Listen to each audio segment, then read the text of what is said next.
સુરત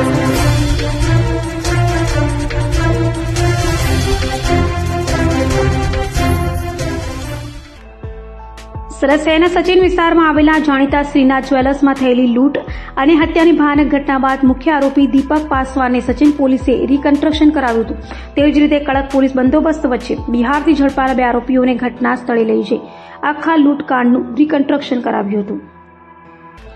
સચિન ખાતે શ્રીનાથ જ્વેલર્સમાં થયેલ લૂંટ અને હત્યાની ઘટનામાં બિહારથી ઝડપાયેલા 2 આરોપીઓને સ્થળે લઈ જઈ ઘટનાનું રિકન્સ્ટ્રક્શન કરાવાયું હતું। સમગ્ર સચિન બજારમાં આજે પણ હજારોથી વધુ સંખ્યામાં લોકો 2 આરોપીને નિહાળતા હતા। ઘટનાના રિકન્સ્ટ્રક્શન દરમિયાન આરોપીઓએ કબૂલ્યું કે તેમણે અને તેમની ટોળકીનો એક નાસ્તો ફરતો ચોથો આરોપી સાથે પાછળ ગાડીઓ મૂકી આગળથી દુકાનમાં ઘૂસીને દાગીના લૂંટી પાછળથી ભાગવાનું પ્લાન બનાવ્યું હતું। તે પ્રમાણે દુકાનમાં પિસ્તોલની ધાકે સમગ્ર સોનાના દાગીનાઓ તથા રોકડ બેગમાં ભરી બહાર પાછળથી નાશવાનો પ્રયાસ કર્યો હતો। દુકાન માલિક આશીષભાઈ રાજપરાએ હિંમતભેર વિરોધ કરતા અમોએ 3 રાઉન્ડ ગોળીબાર કર્યો હતો। આ ગોળીબારમાં આશીષભાઈનો જીવ ગયો હતો। લૂંટારુઓએ કહ્યું, એક વેપારી દ્વારા પણ પકડવા પ્રયાસ કરતી વેળાએ અમારા દ્વારા ગોળી વાગી હતી। જોકે સચિન બજારના નાગરિકોના ત્વરિત પ્રતિસાદથી દીપક ઝડપાઈ ગયો હતો, જ્યારે અમે 3 ભાગી ગયા હતા। આજે આરોપી દ્વારા આપેલી વિગતોને આધારે પોલીસ તપાસને વધુ દિશા મળી છે। સચિનના પીઆઈ PN વાઘેલાએ જણાવ્યું કે આ ઘટનાની દરેક પળોને બારીકાઈથી તપાસવામાં આવી રહી છે। બાકીનો એક ફરાર આરોપી પણ ટૂંક વેતમાં જ ઝડપાઈ જશે તેવી આશા છે। लोगों निकले जी सर सचिन पोलीस स्टेशन विस्ताરમાં થોડા દિવસ અગાઉ જે આપણે સૌ જાણીએ છીએ કે શ્રીનાથજી જ્વેલર્સ અહીંયા આવેલા છે, ત્યાં લૂંટ વિથ મર્ડરનો એક બનાવ બન્યો હતો, ગંભીર બનાવ હતો, જેમાં એક નિર્દોષ વ્યક્તિએ પોતાનો જીવ ગુમાવેલા હતો।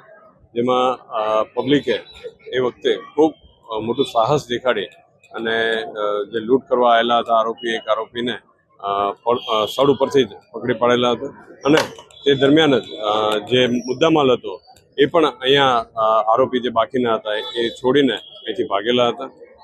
જેમાં તપાસ દરમિયાન જે મુખ્ય જે પહેલો જે પકડાયેલો આરોપી હતો એના પૂછપરછ દરમિયાન તમામ આખો જે બનાવ હતા એની હકીકત પોલીસે ખોલી કાઢી હતી અને એ દરમિયાન જે બાકી પકડવાના આરોપી હતા એના માટે મહેરબાન સીપી સાહેબના સૂચનાથી અલગ અલગ ટીમો પડેલી હતી અને ટીમ વર્ક આધારે છેક બિહાર અને અન્ય જગ્યાઓ ઉપર જઈને આરોપીઓની શોધખોળ કરવામાં આવી હતી।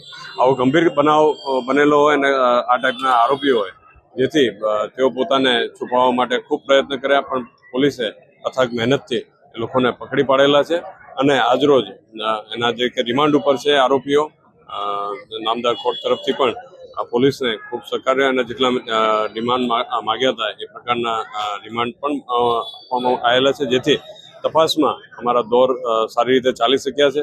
જેમાં આ આરોપીઓ આપ અત્યારે જોઈ શકો છો એ લોકોના ઓળખ પરેડ પણ થઈ ગયા છે અને આજરોજ એના જે સ્થળ ઉપર એ લોકોનો જે રોલ હતો ગુનામાં એ રીતનું એ લોકોનું એવિડન્સ, ડિજિટલ એવિડન્સ લેવાનો હતો, જે સ્થળ ઉપર આવીને એનું રિકન્સ્ટ્રક્શન પંચનામું એ સાક્ષી અને અમારા એપ્લિકેશન છે એની અંદર કરવામાં આવેલું છે અને જે બનાવ જે રીતે એમનો રોલ હતો એ આખો જગ્યા ઉપર જઈને એના પોતાના જે વિગત હતી એ લઈને એના પુરાવા એકત્રિત કરવામાં આવ્યા છે। પંચોને પણ હાજર સાથે રાખીને આખી કાર્યવાહી કરવામાં આવેલા છે।